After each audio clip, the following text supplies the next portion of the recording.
my legal team, and this is envisaged by the Constitutional Court when it said, unless and until the report is set aside on review, I have therefore decided to proceed to take the independent panel's report on review on an expeditious basis. I do so not out of disrespect for Parliament or its processes, but to affirm the need for such findings to be correct in law and in fact, especially where Parliament's work would be based on and informed by a report I believe is flawed. I do so out of respect for the Constitutional Court judgment and the principles of judicial review that it reiterates and reinforces.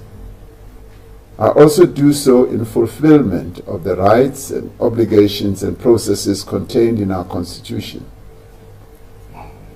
My fellow South Africans, while there have been calls in some circles that I should resign, nothing in the Constitutional Court judgment compels me to resign my office.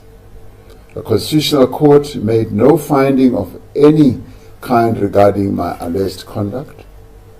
The Court made no finding on whether there was prima facie evidence of misconduct, nor if the alleged conduct, if established, justifies impeachment and the removal of the President.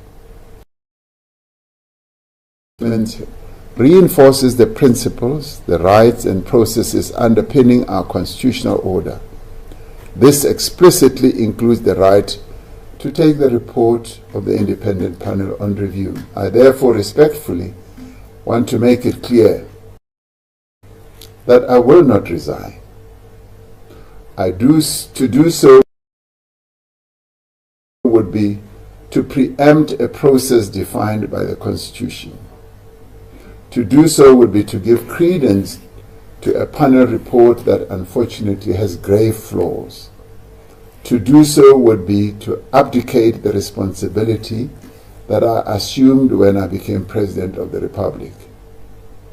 To resign now would be to give in to those who seek to reverse the renewal of our society, the rebuilding of our institutions, and the prosecution of the end to prosecution. I fully intend to continue serving the people of South Africa and to advance their interests. There is still so much to be done. 8 years ago, we set out on a new path for our country. Even as we set out on this new path, we knew that progress would not be achieved overnight. We declared our firm intention to put behind us the era of diminished trust in public institutions and the diminished confidence in its leaders. Since then, we have made much progress and continue to make progress in rebuilding the credibility, the integrity, and the capability of many of our institutions. Stolen funds are being recovered. Alleged perpetrators are being prosecuted. We are intensifying the fight against organized crime, kidnapping, and gang violence. We are implementing the recommendations of the State Capture Commission, and those responsible for wrongdoing against our people are being dealt with. Through the Madlanga Commission process, we are confronting corruption and criminality in our law enforcement and security services. As we negotiate the severe turbulence in the global economy, we are intensifying our efforts to ensure that every home in the country feels the effects of a growing economy that is creating jobs and opportunity. Despite the immense challenges we face, I am confident and full of hope about the future of our nation. I'm confident that the people of our country will pursue with even greater determination the path of renewal and the rebuilding of reconstruction and sustainable development. So, my fellow South Africans, guided by the rule of law and the principle of accountability, I intend to fulfill and complete the mandate that you, the people of South Africa, have given me.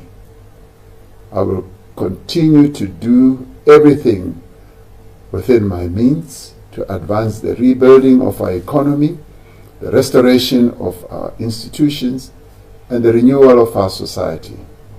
I will do everything in my power to strengthen the institutions that are responsible for safeguarding our democracy and upholding the rule of law so that they may never again be abused, co-opted, or repurposed to serve criminal interests.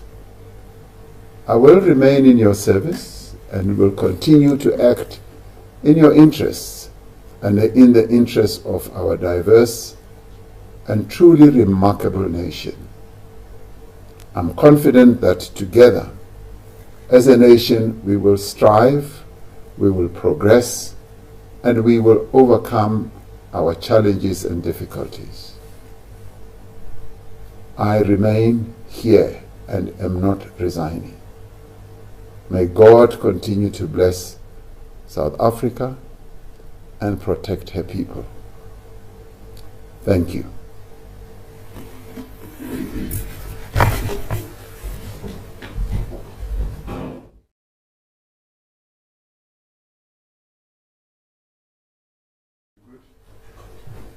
It sums up some of what he's had to say, right? Saying that he wants to take... Following the delivery of the Constitutional Court judgment. When I assumed office of President of the Republic of South Africa, I said that it was a responsibility that I would discharge with the greatest care. I said that it was a responsibility that I would undertake mindful of the needs, the aspirations, and the expectations. I will serve the people of South Africa. I said that I would work with you, side by side, to build the South Africa that we all want and deserve. It is these undertakings that compel me tonight to address you. There have been calls from certain quarters calling on me to resign. At the same time, there have also been a number of calls for me not to resign. I therefore address you this evening to clearly state my position. The matter before the Constitutional Court arose from the report of an independent panel that was appointed by the National Assembly in September of 2022 in terms of Section 89 of the Constitution of the Republic, to conduct a preliminary inquiry into certain allegations that had been made against me.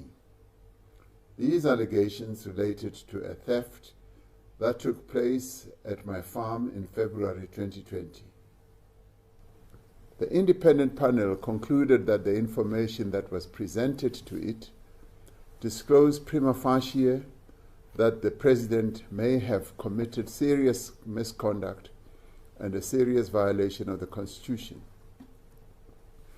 The panel concluded that as the President may have acted in a way that was inconsistent with my office and may have exposed myself to a situation involving